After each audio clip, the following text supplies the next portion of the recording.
नमस्कार दोस्तों, बिहार में बिहार सरकार के द्वारा फसल सहायता योजना चलाई जाती है। तो अभी क्या है कि फसल सहायता योजना के जो ही रबी फसल 2025-26 के लिए आवेदन प्रक्रिया आरंभ किए गए हैं।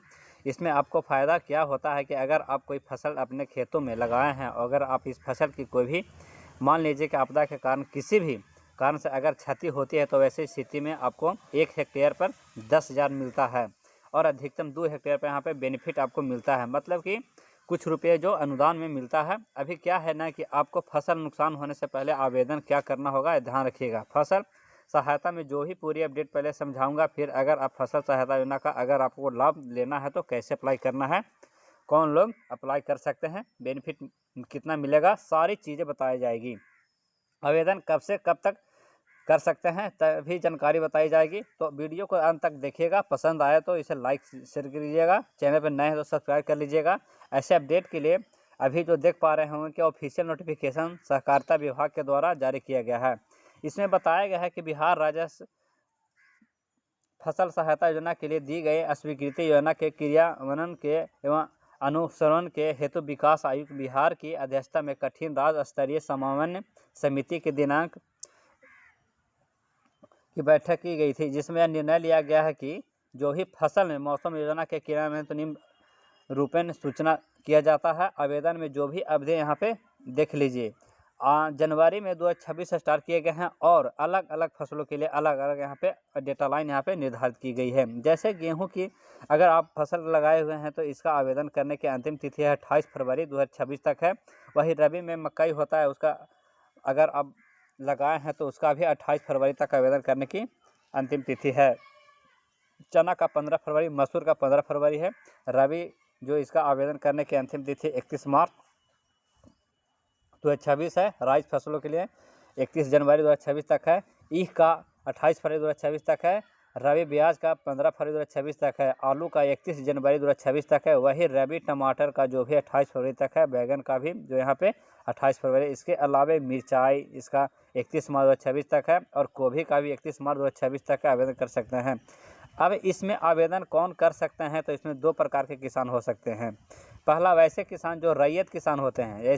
ऐसे रैयत किसान आपको बोला जाता है कि तभी किसान जो अपनी रैयत भूमि जो खेती स्वयं करता है, मतलब कि ज़मीन है उसके नाम पे अपना और उसका खेती खुद का ही कर रहा है, तो वैसे किसान रैयत किसान होंगे। और गैर रैयत किसानों को विकास होंगे जो मान लीजिए कि किसी अन्य व्यक्ति का उनके पास भूमि नहीं है, किसी अन्य व्यक्ति का भूमि जोतते हैं या गैर रैयत भूमि होंगे। और एक ऑप्शन आपको मिलेगा रैयत और गैर रैयत। इसका मतलब है कि अगर किसानों के पास अपना भी भूमि है और दूसरे का भी भूमि जोड़ते हैं तो वैसे स्थिति में आप रैयत गैर रैयत वाले विकल्प को चुनकर आवेदन कर सकते हैं। किसानों को ऑनलाइन आवेदन करने के लिए डीबीटी पर जो भी अनयन होना चाहिए, मतलब किसान रजिस्ट्री का होना जरूरी है और आपका जो भी बैंक अकाउंट है आधार सीडिंग होना चाहिए। और साथ में सभी को आवेदन आप करते हैं तो आवेदन किसानों को बुआई की गई फसल और बुआई क्षेत्रों से संबंधित भी जानकारी, जमीन का जैसे खाता संख्या, खेसरा संख्या, ये सारी जानकारी जो आपको देने की ज़रूरत होगी। आवेदन में बोला गया है कि आवेदन के समय किसानों को एंड्रॉयड मोबाइल के से आवेदन फसल एवं आवेदनकर्ता का जीपीएस आधारित तीनों फोटोग्राफ जो अपलोड करना आवश्यक है, ताकि विसंगतियों की स्थिति में आवेदक को क्षेत्र का स्पष्ट रूप से देखा जा सके तथा किसानों दावों की जो जांच है यहाँ पे की जा सके। बाकी बोला गया है कि प्रधानमंत्री किसान सम्मान निधि योजना के हेतु कृषि विभाग बिहार सरकार पटना द्वारा संधारित एवं सत्यापन रैयत किसान बिहार राज्य सहायता योजना अंतर्गत सिर्फ रैयत श्रेणी अथवा आंशिक से रैयत एवं गैर रैयत के श्रेणी में ही आवेदन कर सकता है। बाकी अगर कोई किसान जो आवेदन करना चाहता है तो उसके लिए 3 माध्यम है। पहला है कि आप सेव एप्लीकेशन के माध्यम से भी कर सकते हैं, मोबाइल एप्लीकेशन के भी माध्यम से कर सकते हैं। अब जो स्पेशल एप्लीकेशन विंडो उसके माध्यम से भी आवेदन कर सकते हैं। बाकी इसका समय सीमा क्या है, सारी चीज़ें बताई गई है। बोला गया है कि पात्र किसान जो मैंने आपको पहले बता दिया है कि अलग अलग फसलों के लिए आवेदन करने का अलग अलग तिथि है। तो देखा जाए तो 1 जनवरी से 31 मार्च तक हर प्रकार के फसलों के लिए अलग तय सीमा है, जिसमें आवेदन किसान कर सकते हैं। फिर फसल कटनी का प्रयोग संपादन, उसके बाद फल ऑफलाइन पोर्टल में जो भी प्रविष्टि एवं योग्य ग्राम पंचायतों का जो भी चयन है यहाँ पर 15 जून 2026 तक किया जाएगा। उसके बाद जो योग्य पंचायत है यहाँ पर पता चलेगा कि भाई फसल नष्ट हुआ है, तो यहाँ पे किसानों को क्या पोर्टल दस्तावेज अपलोड करने का मौका दिया जाएगा, उनका सत्यापन होगा और फिर उनका सत्यापन के बाद जो भुगतान है किया जाएगा, मतलब अभी ऑनलाइन आवेदन करेंगे तो अब आप कोई भी डॉक्यूमेंट आपको अपलोड करने की ज़रूरत नहीं होगी।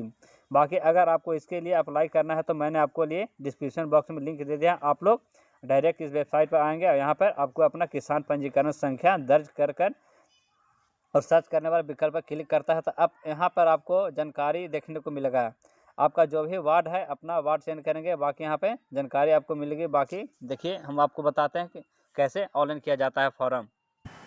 यहाँ पर किसान रजिस्ट्रेशन फिल कर दीजिए, जो आपको किसान पंजीकरण का संख्या मिला है आप यहाँ पर भर सकते हैं। दोस्तों यहाँ पर देखिए आपका जिला का नाम रहेगा, प्रखंड का नाम रहेगा, पंचायत रहेगा, वार्ड का है तो वार्ड आप चूज कर सकते हैं। तो वार्ड नंबर जो भी आपका है यहाँ पर सेलेक्ट कर लीजिएगा और आगे बढ़िएगा। देखिए स्क्रॉल के थोड़ा सा करेगा, आप नीचे देखिए आइएगा तो देखिएगा यहाँ पर दिया हुआ है रैयत कृषि और गैर रैयत कृषि। आप जो भी आपको आवेदन करना चाहते हैं तो यहाँ पर देखिए दोस्तों आपको यहाँ पर देना है पंजीकृत जमाबंदी संख्या। आपका जो भी जमाबंदी संख्या है यहाँ पर आप अपना दस्तावेज लोड कर सकते हैं और यहाँ पर प्लॉट नंबर फिल कर दीजिएगा। और यहाँ पर देखिएगा दोस्तों यहाँ पर जो लिखा है यहाँ पर जो कैप्चा कोड है यहाँ पर फिल कर दीजिएगा और फिल करके यहाँ पर देखिए सुरक्षित कोड है यहाँ पर आप क्लिक कर दीजिएगा। उसके बाद हर इसका जो भी प्रिंट आउट है उसको निकाल कर अपने पास सुरक्षित रख लेंगे। बाकी आगे चलकर जैसे ही आपको अगर पंचायत फसल में अगर मान लीजिए कि कोई भी नुकसान होता है तो घोषित कर दिया जाता है कि भाई यहाँ पे नुकसान हुआ है, तो ऐसी स्थिति में आपको जो भी आपको डॉक्यूमेंट है अपलोड करने की ज़रूरत होगी। तो आपने फसल पर जाकर यहाँ पे फ़ोटो भी आपको खींचकर अपलोड करने होंगे। तो आगे भी प्रक्रिया फ़िलहाल अभी आपको इतना ही करना है, आवेदन कर छोड़ देना है। बाकी इस वीडियो को आप शेयर कर दीजिए ताकि और भी डाउट भी कमेंट बॉक्स में कर दीजिएगा और मेरे चैनल को लाइक एवं सब्सक्राइब कर दीजिएगा।